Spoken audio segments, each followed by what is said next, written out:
Et le billet d'humeur à 7h54. Thibaut, aujourd'hui vous allez nous parler de toilettes. Ouais, parce que la semaine passée, il y avait la journée mondiale des toilettes. Alors c'est pas une journée où on met en avant les toilettes les plus stylées du monde, c'est pas non plus pour nous parler des différentes toilettes ou comment les gens les utilisent selon les cultures et les traditions. C'est encore moins pour nous raconter l'histoire de la toilette, malgré l'intérêt fort qu'on peut y porter.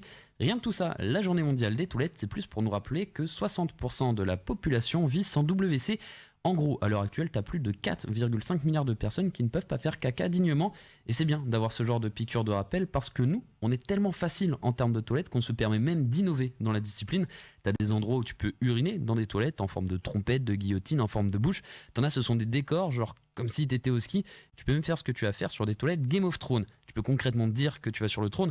Rien qu'avec cette expression, on aurait dû se douter qu'utiliser des toilettes, c'est un privilège. Parce qu'à la toilette, on n'en parle jamais, mais c'est une des choses les plus importantes sur Terre. On parle souvent, pour le bien-être d'une personne, des besoins primaires, qui sont se loger, se nourrir et se reproduire. Mais moi, je mets le pipi à classe égale de ça. Genre, il y a des choses dans la vie que tu peux retenir, mais ça, c'est complexe. S'acheter une PS4, ça, tu peux retenir, pas de souci. Acheter une télé, pareil, c'est pas indispensable, tu peux te retenir. T'en as peut-être très envie, mais ça ne va pas changer grand-chose à ta vie. Pour aller aux toilettes, t'attends pas les soldes, tu dis pas « Oh tiens, c'est Black Friday ce week-end, je vais peut-être attendre voir s'il y a une promotion. » Physiologiquement, c'est pas possible. Tu vas aller aux toilettes, t'y vas, point barre. Tu fais pas des calculs, voir si financièrement t'es à l'aise pour te faire un petit kiff.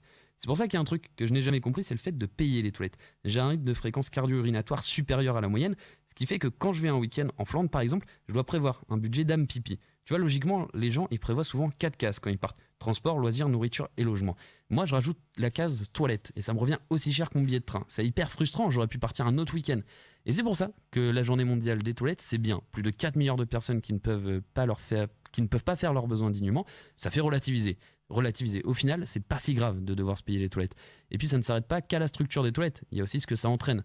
On trouve généralement dégueu de boire dans les toilettes. Concrètement, personne ne ferait ça. Alors qu'au fond, c'est de l'eau potable. Genre, tu peux boire dedans, tu vas pas avoir de maladie. Je te dis pas de le faire, par contre, hein, calme-toi. Mais dans certains pays, ils n'y ont pas accès et ça entraîne forcément des problèmes de santé. Parce que les gens, ils font ce qu'ils ont à faire dans la nature, c'est normal. Sauf que parfois, c'est près des points d'eau. Et forcément, ces eaux, elles se retrouvent polluées et pleines de bactéries.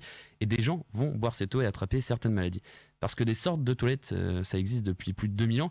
À l'heure des nouvelles technologies et de toutes les innovations que les chercheurs ont, c'est quand même un scandale de laisser plus de la moitié des gens vivre dans ces conditions.